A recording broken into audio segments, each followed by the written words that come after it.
Good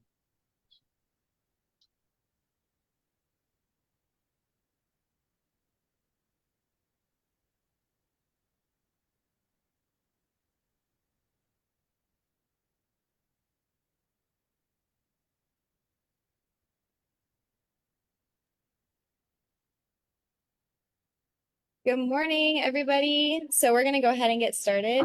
And I see a couple of our panelists are already here. So I'd like to bring up to our attention, we have Kim Wilkin. I see Ryan Gomillion here. Daphne Quay, welcome to the group. Excited to have you on the panel with us. And then I think we have Keith, Natasha, and Rima that are on here. They're not already. So we are kind of just doing a loose mastermind of some YouTube experts we have in our internal group. And they're going to just share resources, experience, and answer questions that Have a great day, and we'll talk to you I soon. will let y'all take it away. Bye, guys.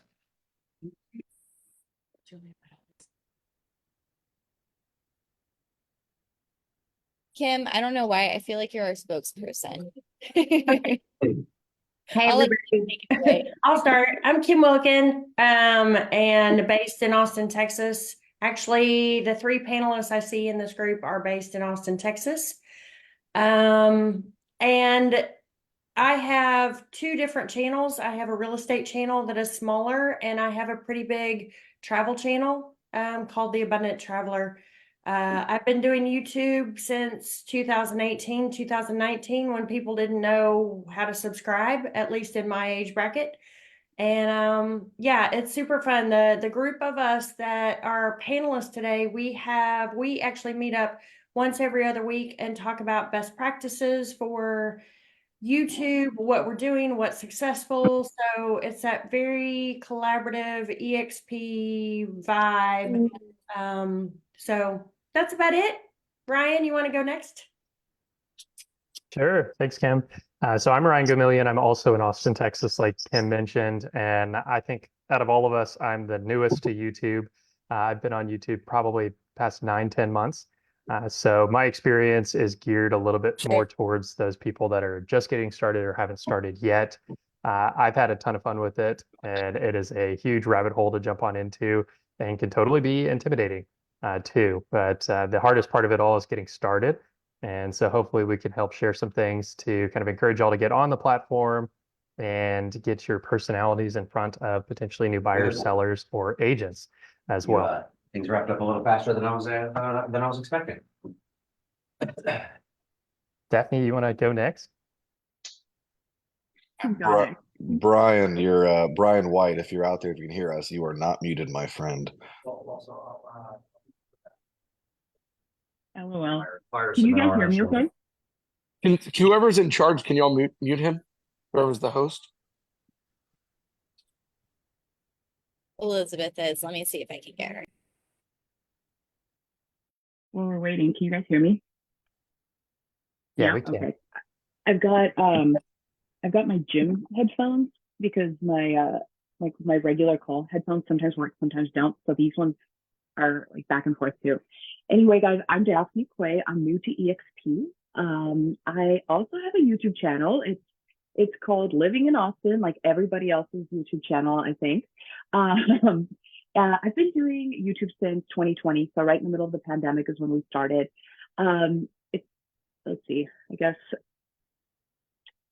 I've been able to build up most of my business through YouTube, just by putting out content on YouTube and Instagram, social media in general. I'd say about 85% of my clients come from social media. So the beautiful thing about it is that they already build a relationship with you or with us without us having to go out and sell anything, which is really the coolest part. And if you are just showcasing your personality, you end up getting people that are a lot like you, and it just becomes easier to work with them. So that's what I've got to say about YouTube.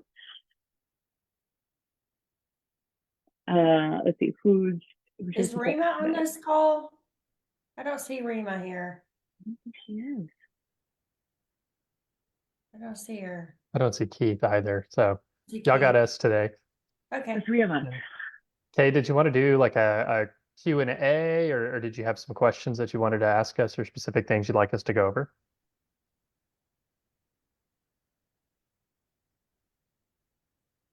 asking the group. Does anyone have any burning questions?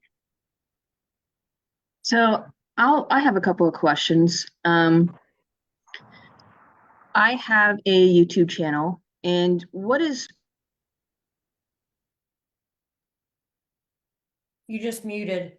You muted. We can't hear you, Megan. okay, there we go. Thanks, Kim. So in the description, what is important? Are you guys actually writing out the full, I guess, 100 letters that you get, or are you guys doing the @ sign? What's most important in that description? Daphne, you want to answer? Not really. So I'm honestly not the best at that. I have somebody that manages like my uploading and my descriptions and my SEO and my tagging and all that stuff because I just suck at that so badly. I'm really good at being in front of the camera and coming up with good content. But I will share what we do. It's the descriptions, like, they are not super complicated. I think for a while people thought that you had to do this, like, you had to do basically a script of everything you were saying. But I think today you could get away with doing just a short description. Hey guys, today we're going to be talking about X, Y, and Z, blah, blah, blah, blah, blah. You know, we're going to go over this neighborhood. We're going to look at these places, check it out. That's basically it, I think. What's your experience, guys? He said that West Banco. Yeah. We were Megan, so I guess description and title is what I interpreted from your question, kind of the importance of the two of them.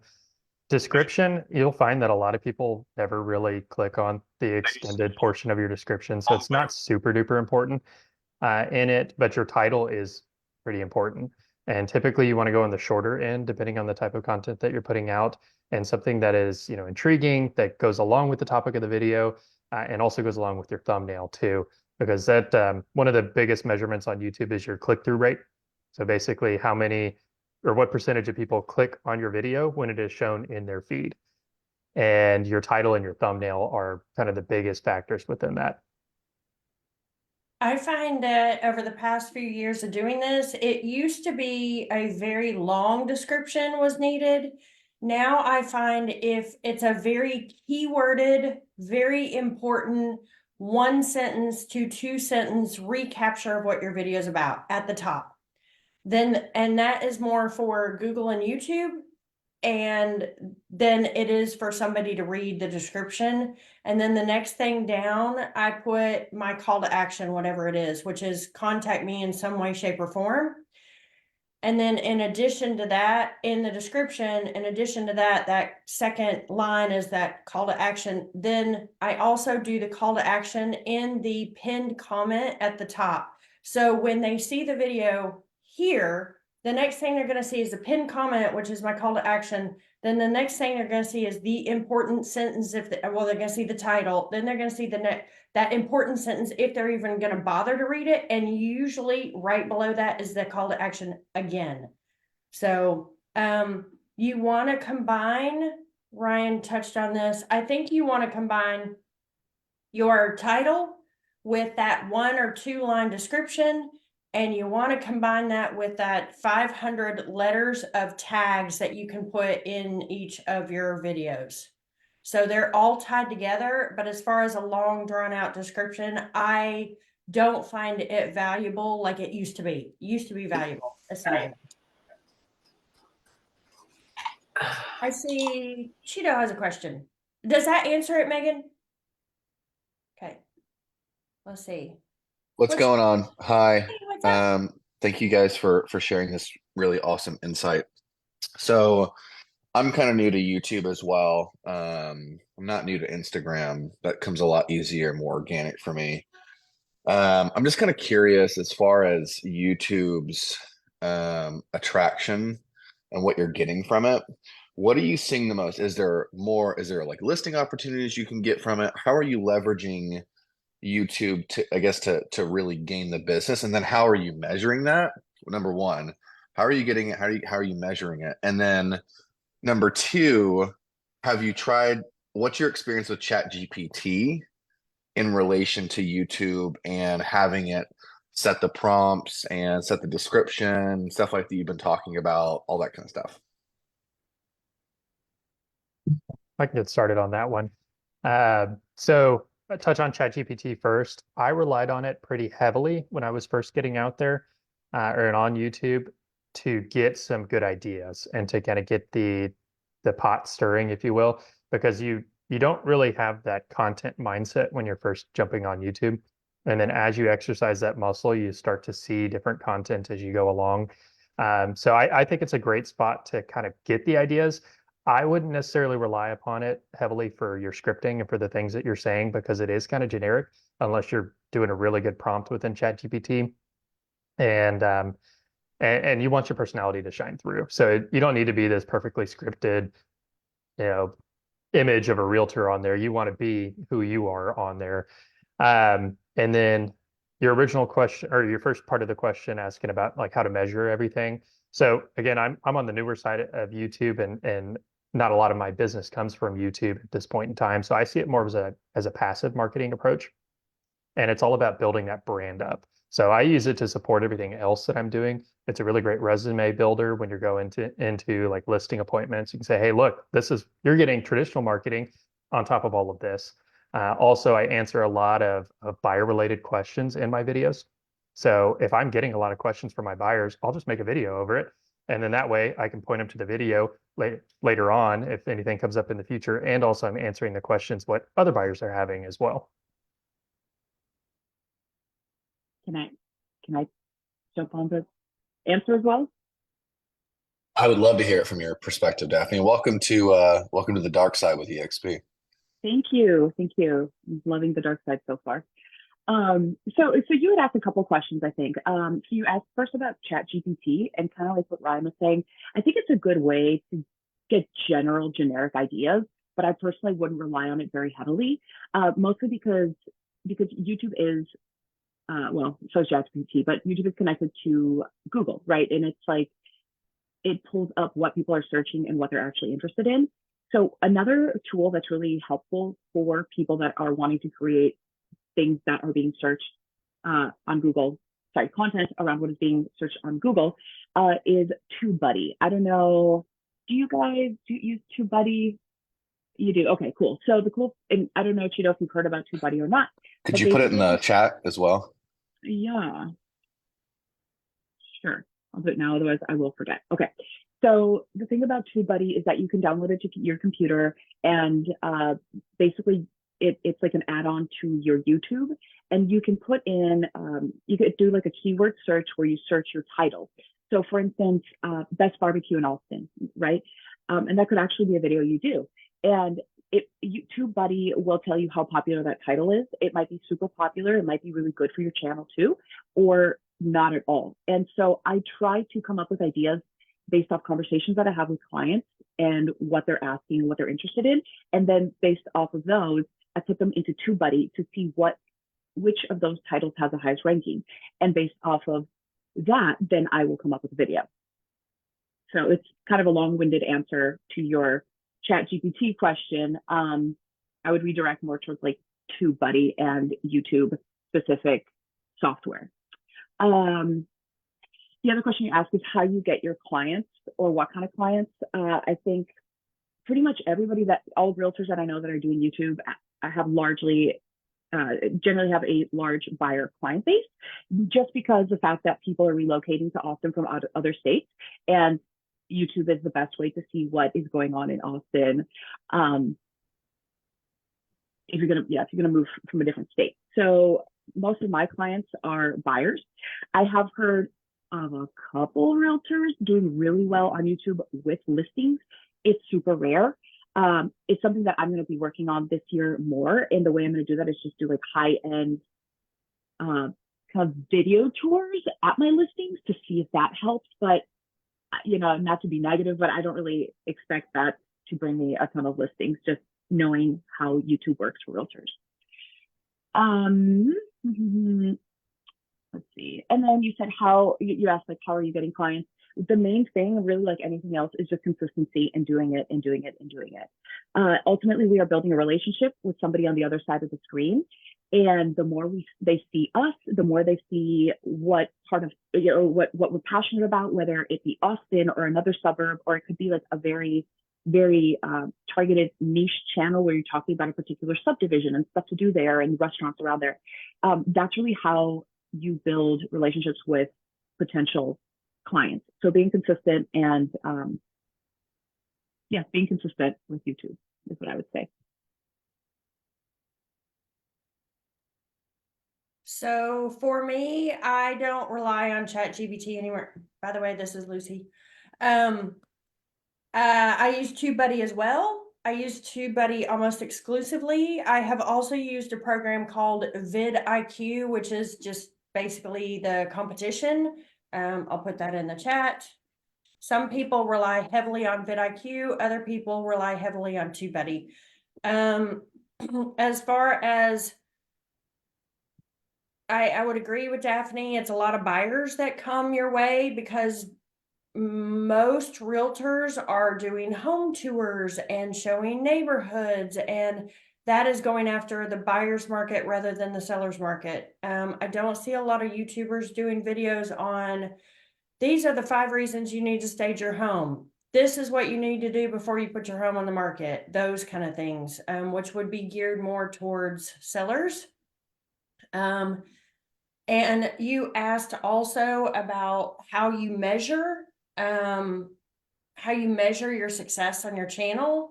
The vanity metrics of how many views, how many subscribers, it's easy to go down a rabbit hole, especially, like on my other channel, I have 25,000 subscribers. Well, I want to get to 50,000 subscribers. That honestly doesn't mean a thing because it doesn't lead to what the goal is. With the real estate channel, the goal is for people to pick up the phone and call you. So it's all about showing your personality. It's all about a good, straight answer call to action, being very clear what you're asking them to do and pointing them in the direction of doing that. And then how many times the phone rings because of YouTube. That's what I would say is that's ultimately your end goal. As the group, we sit down and we're like, so I got 1,000 views on this video. And then we're like, but did you get a phone call? And we're like, no, we didn't get a phone call. So, it's great, but the value comes from somebody picking up the phone and calling you. Could I say something on that end? Mm-hmm. I'm Buster Levin. I just actually joined EXP last Friday.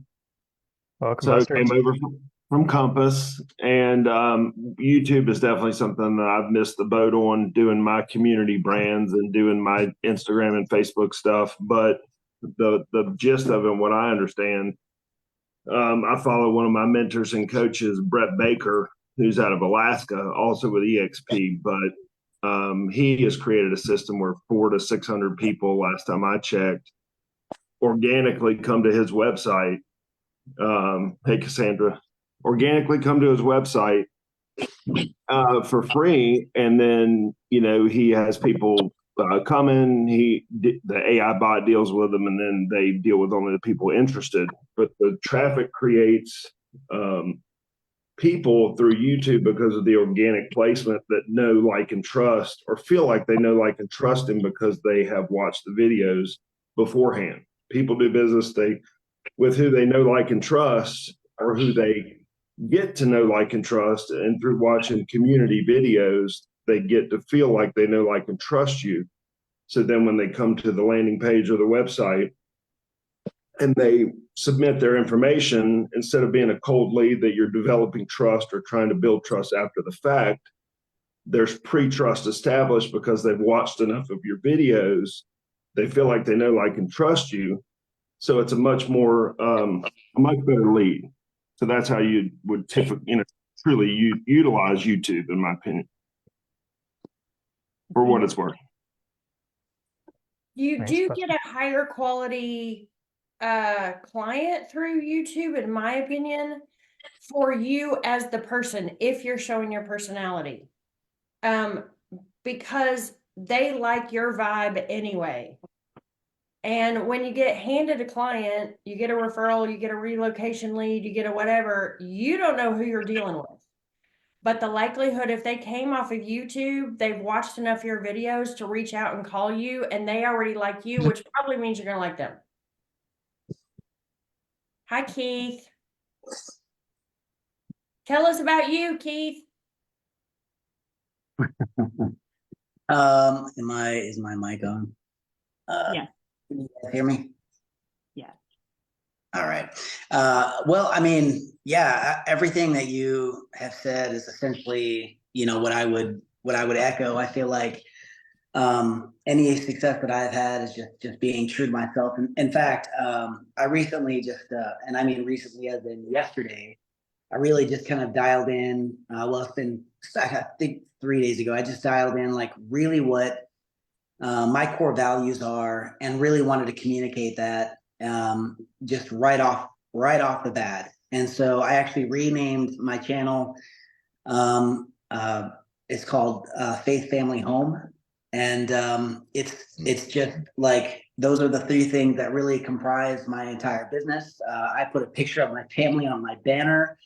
I talk about my wife and kids all the time in my walkthrough videos. I was doing that anyways, which is one of the reasons why I decided to go that direction, because I'm always talking about like when you get to the kitchen, I'm like, man, my kids have their books and computers and homework assignments sprawled out all over the place, and we can't even serve dinner because we're telling them to clean up their stuff. And we are really trying to just communicate who we are. So just to kind of like dovetail everything that's been said around that. It's just, I mean, I would just, if you're, first of all, no one's missed the boat on YouTube.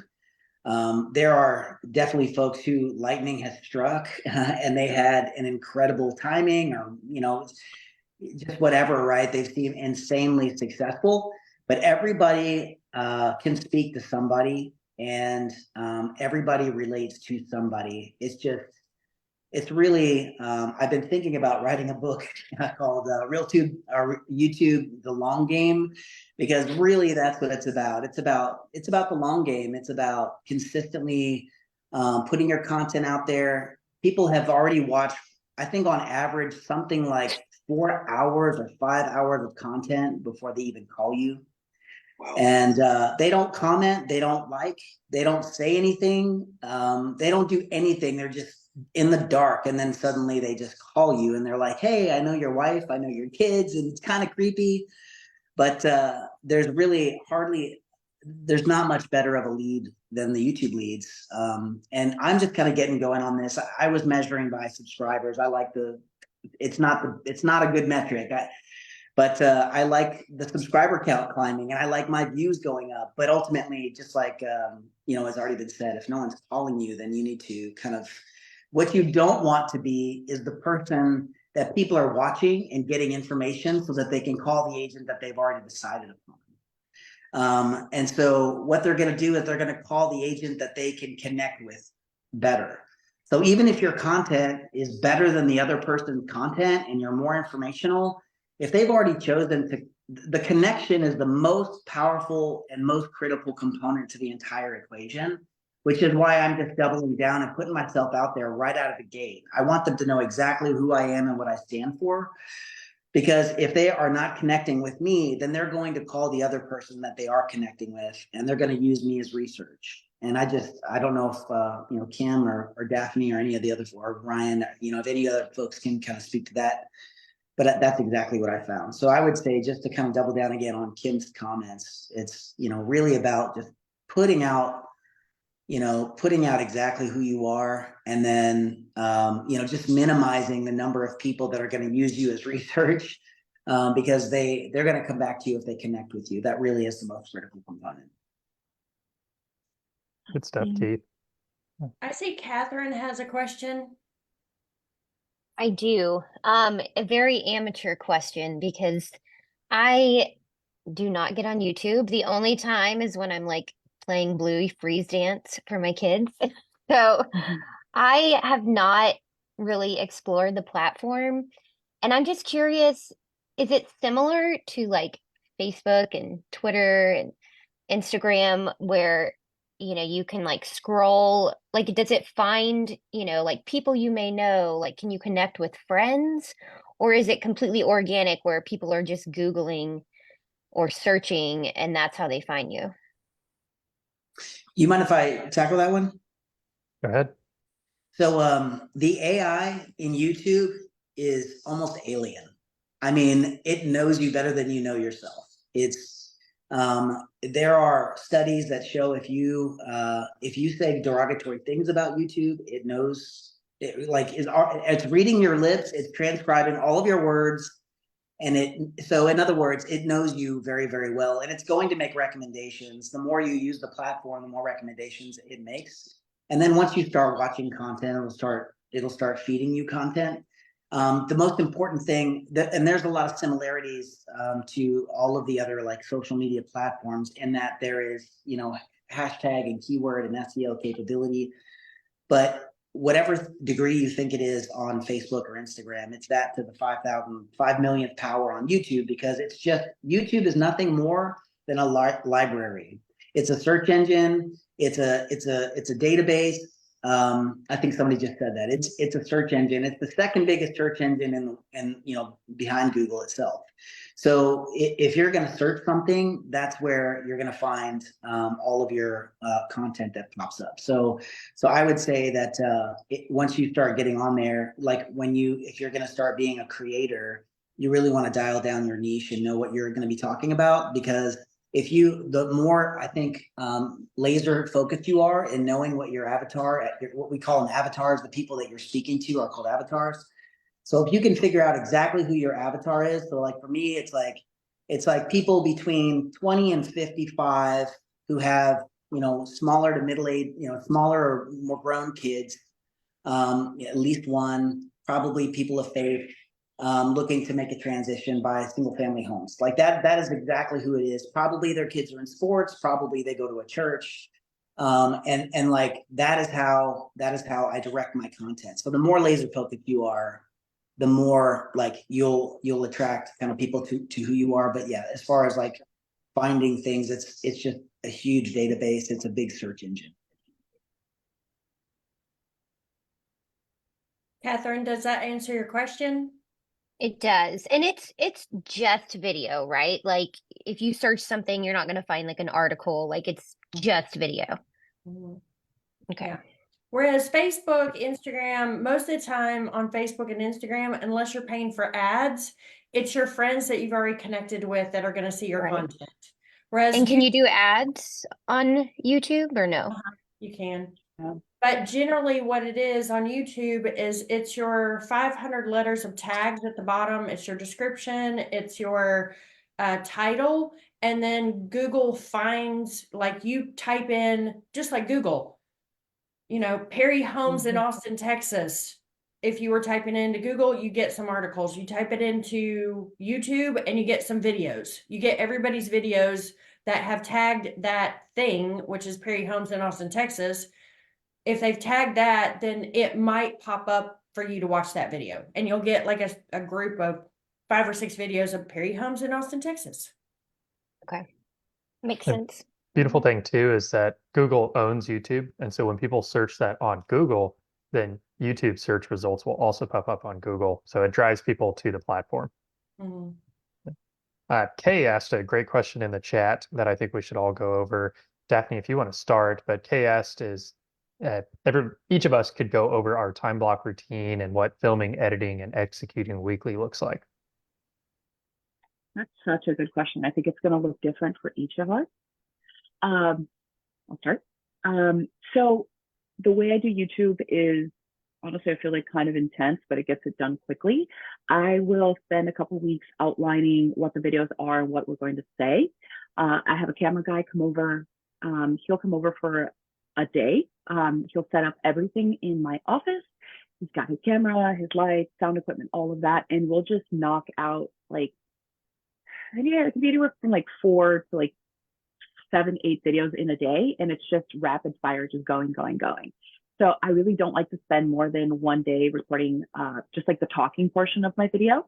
I can share a link to my channel later, but basically the way we do video is I'll be at my desk talking about something, and then we'll throw in a bunch of other footage that I have of me walking around town, or if we're talking about a coffee shop, footage of the coffee shop, that kind of stuff. But the desk narration portion is usually the meat of it. So so I'll spend like one actual day just knocking that out. Once that's done, I send it to my editor, and then he gives me 1 or 2 videos a week until we have a bank full of videos on YouTube, and then we just publish them accordingly and rinse and repeat until the end of time. That's it. Kim, you want to go? You're much more organized than I am. I tend to video across the month. There's no set time, which is something that I'm working on now to schedule it, be better at scheduling it. I do have a video editor and a channel manager. My video editor, one's in Pakistan and one's in the Philippines. So once I video something, I send it to one of them. They have the same information, so the videos look like it's coming from the same person, but it's not. And then I hand it over to my channel manager, and he does all of the tags, hashtags, description, thumbnail. I need to do more batching in general. And you need a bank, because if you stop putting out content, you will be slammed by YouTube. They will stop promoting and stop recommending your videos. You've got to be consistent. Whatever it is, you've got to be consistent. That's the key to YouTube. I'll comment on this too. So I think I'm kind of unique in the group in that I do everything myself. So the filming, the editing, producing SEO, and my process, I reserve 2 hours every morning, Monday through Friday, for social media and YouTube content, and typically editing. And then my weekends are heavy filming for YouTube. I typically reserve about a half a day, either Saturday or Sunday. And I have 2 different types of videos I do. I do home tours, which like Keith does a lot of, and then I also do more informative stuff like Daphne does a lot of. So I kind of double dip here. And for my informative videos, I script that out throughout the week and write out my topic, and then I am recording those in one go on a weekend, and then editing them together over the course of the day too. And then my property tour videos, what I like to do is batch them. So I'll go to typically like master plan communities or some sort of bigger builder ones, and I'll tour a bunch of model homes all at once. And then that has all my content for the next few weeks. So that way I don't have to stress about all of that. And I'm typically posting 2 videos a week, and one of each style too. And the property tours are much easier for me for editing versus the other more informative stuff. And so it's a good balance for me. Ryan, what editing tool do you use? Yeah, I use CapCut, which I'll put in the chat here, which is a free editing program. Believe it or not, the phone app is more advanced and powerful than the desktop app. So I do 99% of my editing on my phone, and I would really suggest it. It's a really solid one. Keith, what do you do about scheduling, and how do you manage your content? Yeah, so I take the first week of the month, the first full week of the month. As Ryan mentioned, I do a lot of walkthrough, property tours, and I have basically got it to where I take the first full week. So like if the week straddles the weekend, like if it's Thursday, Friday, Sunday, Saturday, Sunday, Monday, Tuesday, like I take the first full week, Monday through Friday, and I have that auto blocked. And then I plan all my videos out to go do the property tours on Monday and Tuesday and Wednesday. And then on Thursday and Friday, the first week of the month, I will go and just do my voice recording. One of the things I'm actually going to be doing is like, I have just a kind of maybe a tip here. My office is a business write-off in my house. My wife has an office that's also a business write-off. I'm not a CPA, so talk to your CPA. But we have a guest house in our backyard, and that is my studio, and I'm renting that from myself. So, and if you've ever seen what the cost of rentals are for studios, if you ever wanted to rent a sound studio, it's a lot of money. So we have a good kind of a tax set up there, just kind of a tip. So if you have another room in your, somewhere else that you can go, that's your own property, or maybe you have a casita or something, that's a great opportunity for you to kind of double dip a little bit. Talk to your CPA.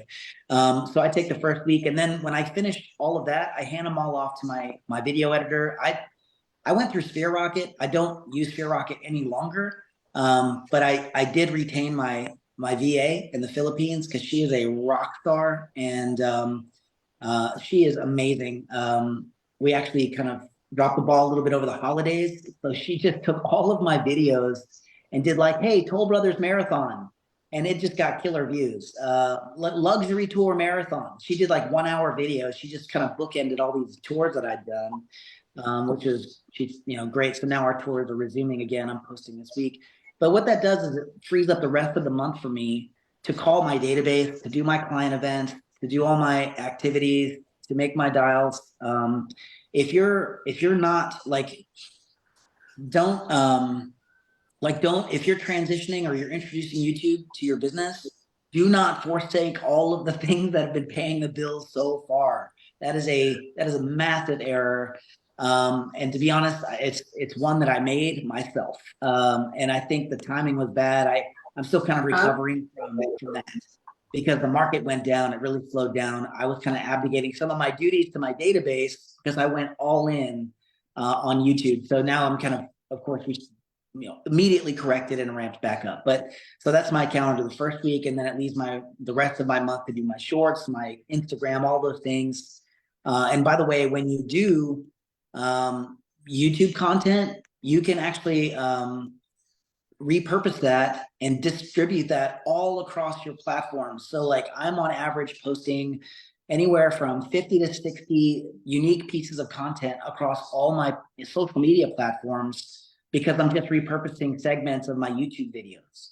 So we're growing on Instagram, we're growing on Facebook and all the things, because I automatically have content for all of those platforms. So we can dive deeper into what that looks like, but it really is incredible. But anyway, that's my schedule.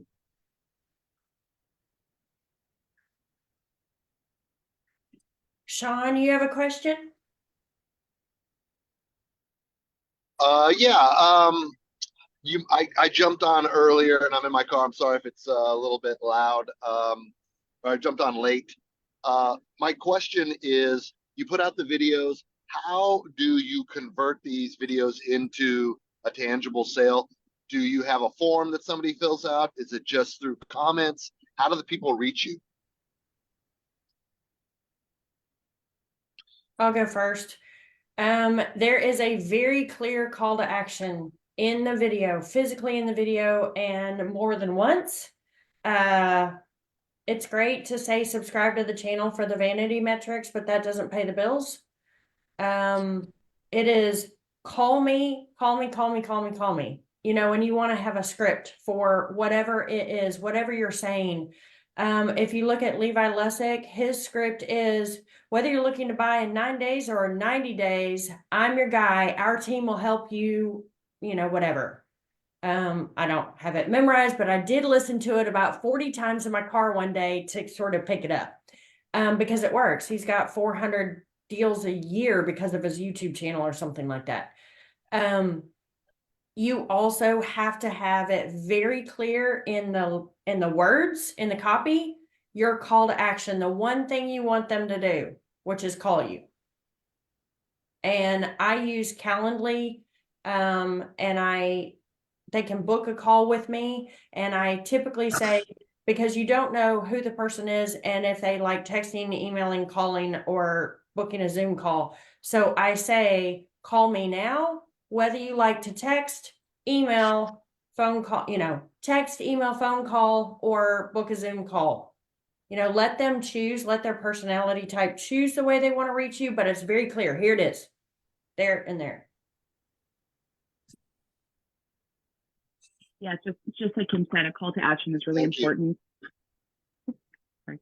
But yeah, it's 100% right. It's super clear. This is me. This is who I am. Call me. I told my viewers, my contact information is in the description below, which I'll jump on that here in a second.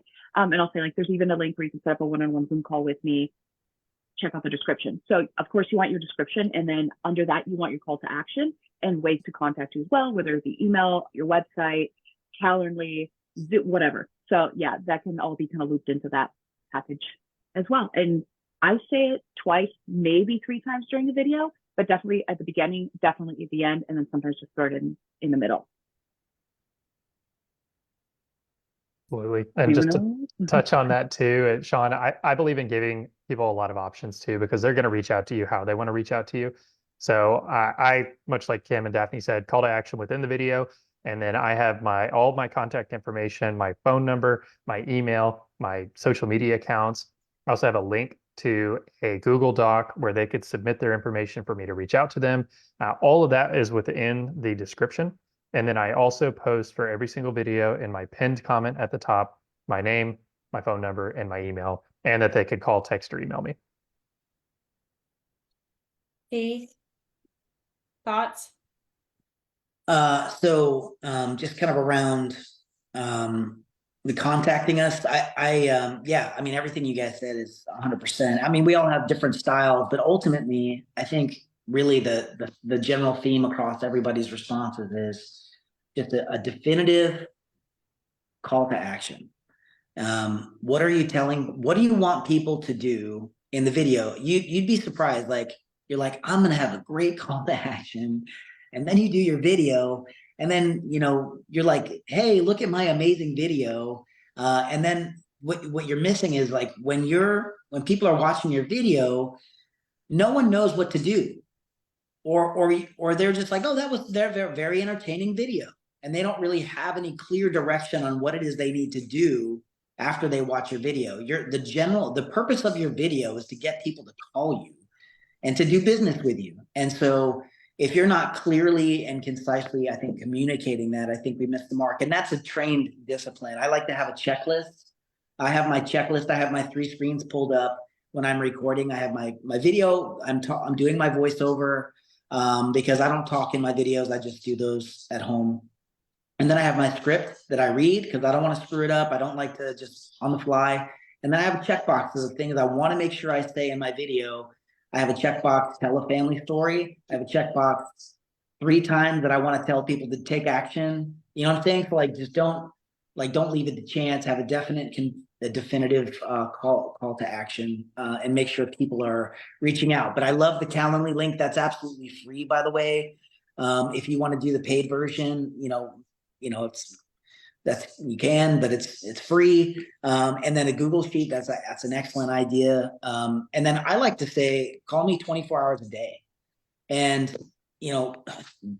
if they call me at 3 a.m, I'm not going to answer, but at least like I have a missed call and I can call them back or text them back. Right. So like I know Levi, he has crews that, VAs that answer the phone, that are trained to answer the phone anytime, 24 hours a day.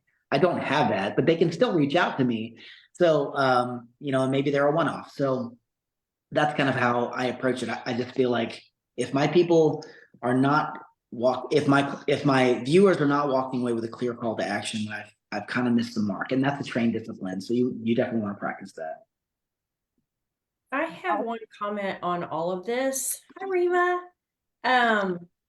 Make sure whatever video you start in the beginning, you think about, say, 3 or 4 years from now, what you want them to do, because it's possible they're going to be watching your video 4 years old. When I started started back up on the real estate channel, I did this, call me, and I gave them my cell phone number. 5 years from now, I want to be sitting on the Mediterranean. I do not want them to be calling my cell phone number. So now I say, call me in the description. Well, right now it's my phone number in the description, but 5 years from now, it may be a Google number of my team. So be very clear and think about what your future holds, because YouTube builds and one day you're going to hit, and then one day it's going to be a big deal. So you want to make sure that you're looking to the future. You'll mess up. I mean, it's just like when you got into real estate. You didn't know how to talk to a buyer or a seller, you're going to mess up. So your call to action isn't going to be great, or your video isn't going to be great. You're not going to find the right editor. But think about 5 years from now, if somebody is contacting you, how you want them to contact you, where you want that information, and don't put it in the video, because anything you take out of a video, it'll reset your video. Whereas anything you change in the description, it doesn't matter. Just change the description. You can do that all the time. Big mistake I made in the beginning when I started my real estate channel again. So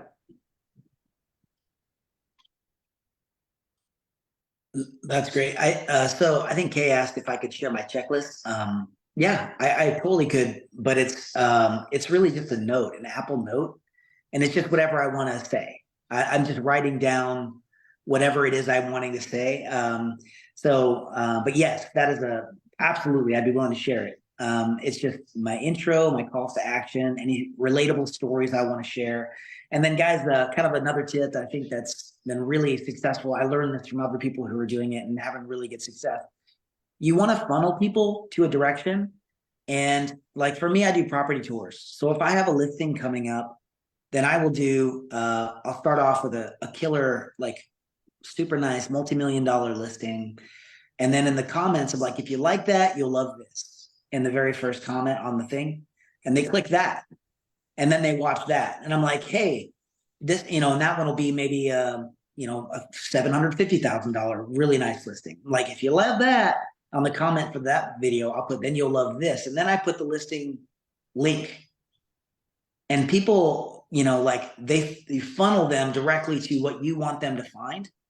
And they just go down the rabbit hole. And oftentimes if it's in the description and if it's in their comments, it'll often pop up in the suggested video. So people will either have it on the suggested video or they'll click the top comment and they'll end up on your site at your listing.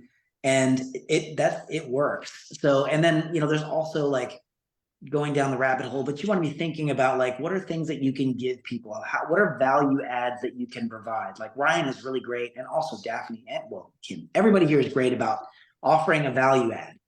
I like to do you can create, on Canva, I created like an ebook for some of the neighborhoods that I really like. And it's super easy to do. I used ChatGPT and then I filled in the blanks and made it my own. And then I just turned it into a printable PDF. It's really pretty. And then I put it on a couple of different mini chat. I don't know if you guys have mini chat. It's really simple. It's free. You click the link in there and then they download the PDF. So like thinking about how you can provide value to capture data, providing, tools that you can provide where people can reach out and so forth. But ultimately, like, again, when there's purpose and intentionality behind every single video, it's actually, sorry, Jacqueline, it's ManyChat. And you just Google ManyChat. It's pretty straightforward, but you can always call me. I'd be happy to walk you through it. It pairs with your Instagram account and your YouTube channel. And so they can just download free PDFs and so forth. You're welcome. And anyway, yeah. So super helpful, like being very intentional with your videos. You want to get them somewhere. Ryan made a good point about like what content do you do? Hey, you got muted there. Oh, I'm back.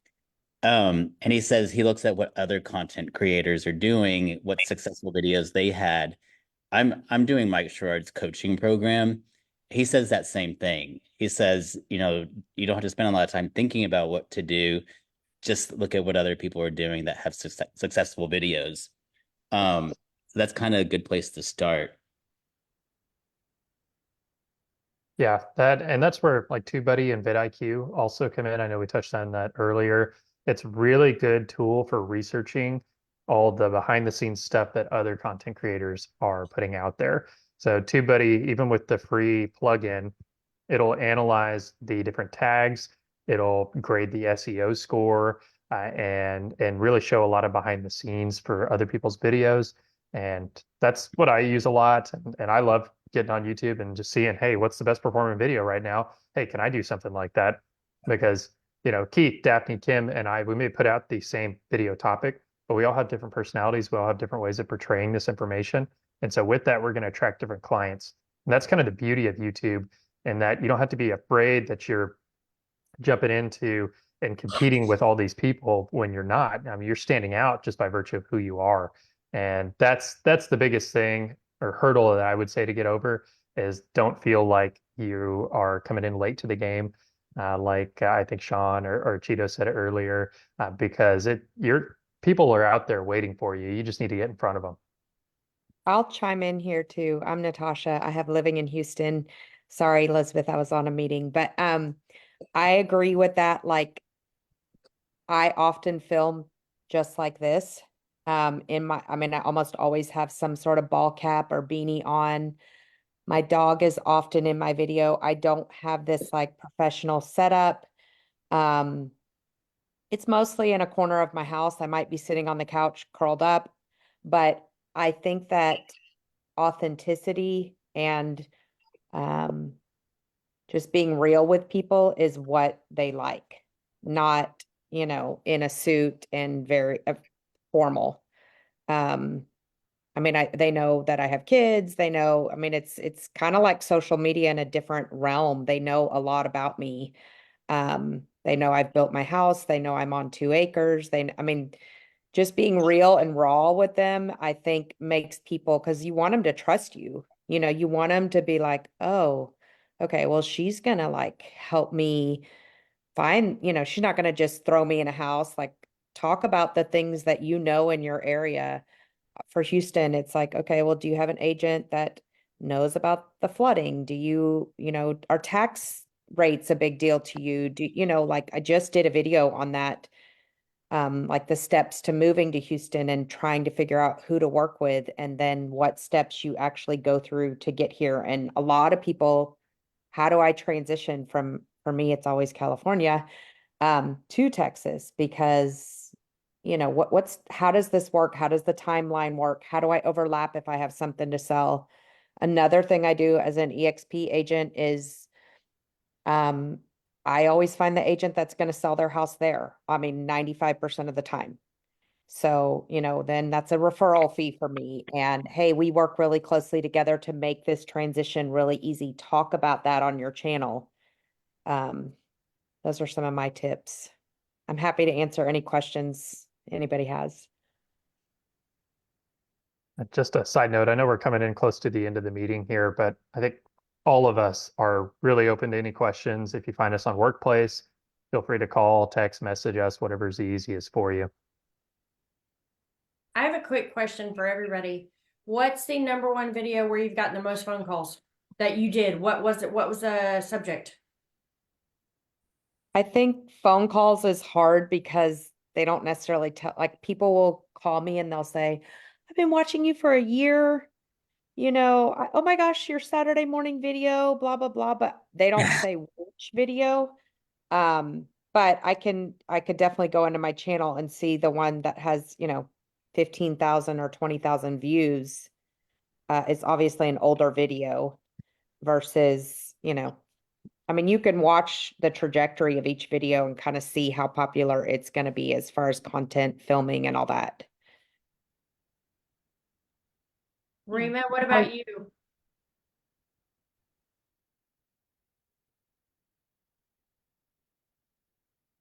You're muted, Rima. Oh, hey. I think for me, a lot of them have been on the model homes that they have talked. Obviously, I asked them, hey, how did you find me? Which video was it? If they remember, then they'll let me know it was this one. So it's been a lot of home tours that I've been giving out. So Daphne, what about you? Kind of like Natasha said, yeah, it's like I get clients that are like, oh, I found your channel a month ago and I've watched all of your videos, and then today I decided to call you. Every now and then, oh, sorry, a phone call, let me decline. Every now and then I'll get somebody that it's more rare, but like, oh, I just watched a video about Treviso. That was really cool. We want to move to Lambert. So kind of mixed. Ryan, what about you?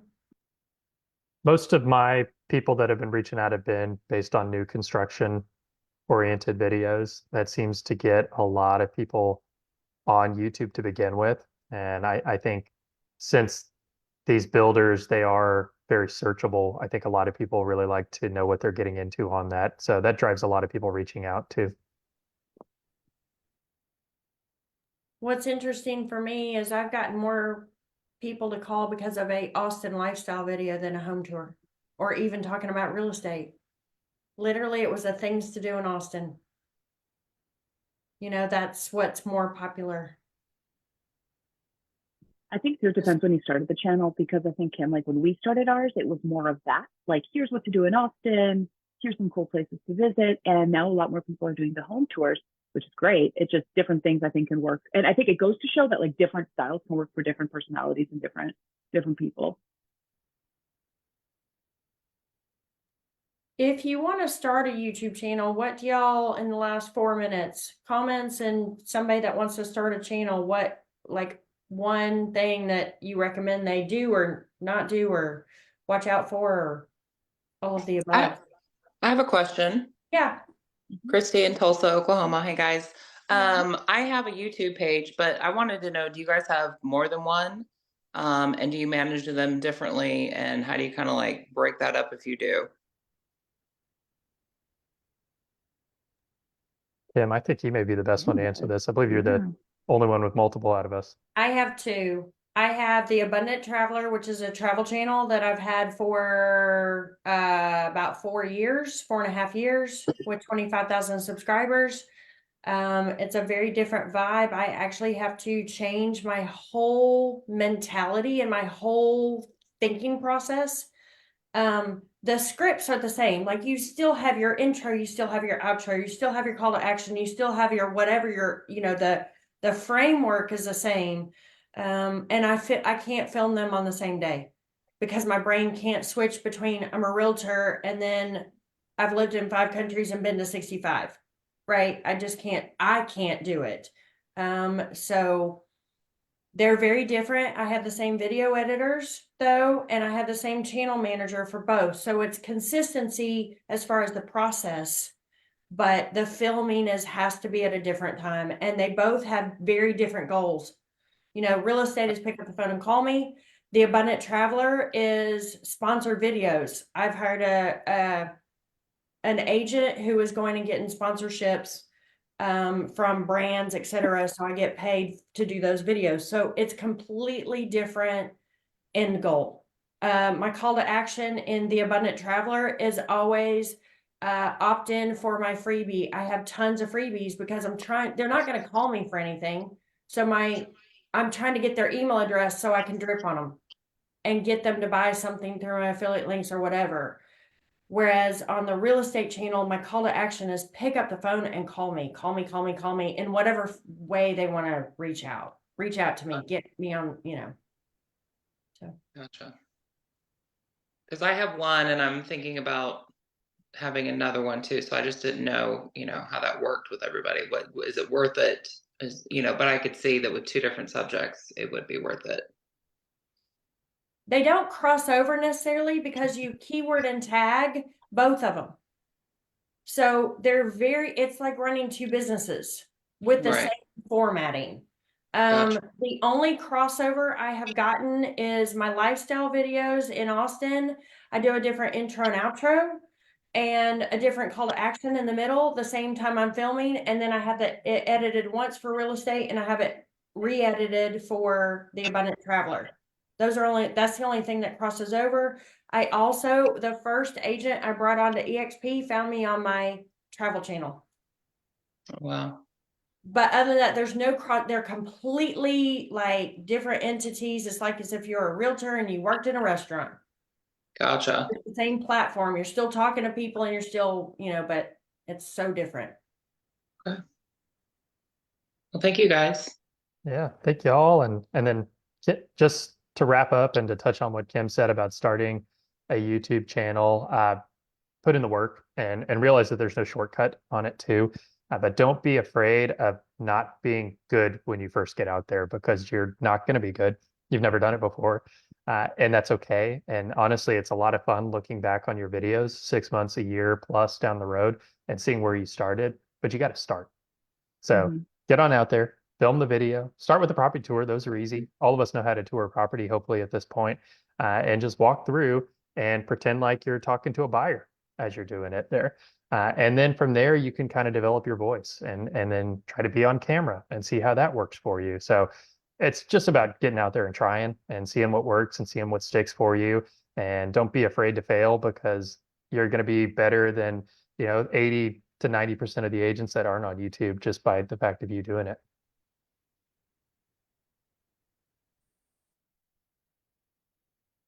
Exactly.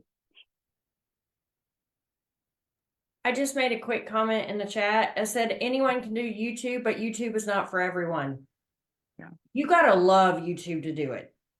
You gotta love it. You gotta be committed to it for the long haul. Because if you're in and out and in and out and in and out, it'll be hard to get anywhere. So, but anybody can do it. There are formulas, there are systems, and there are easy ways to learn, and you can reach out to all of us, and we're here to help. And y'all, one of the best places to go to learn how to start a YouTube channel is YouTube.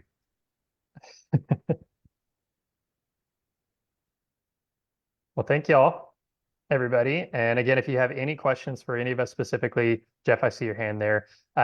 Feel free to reach out to us on Workplace, or, get our numbers off of Workplace and reach out to us. We're all very open and collaborative in this because we know ultimately it takes you doing the work to actually see success on this. But if you have any questions, definitely feel free to reach out. And then Jeff, I guess if you've got one last question here at the end. Oh, sure. I was just sending it on work chat. Didn't want to hold everybody up. I was just asking again to repeat the guy's name that did the 400 transactions with YouTube. Yeah, that's Levi Laskic. And Okay. he's out of Dallas. He has two channels. He has Living in Dallas, and he also has Passive Prospecting. The Passive Okay. Prospecting one is geared toward teaching agents how to be on YouTube. So you may find that one pretty useful. Cool. Thank you so much. Thank you, everyone. Have a good day. Bye. Thank you guys. Take care, everyone. Have a good weekend. Go film some videos. Stay productive. Bye.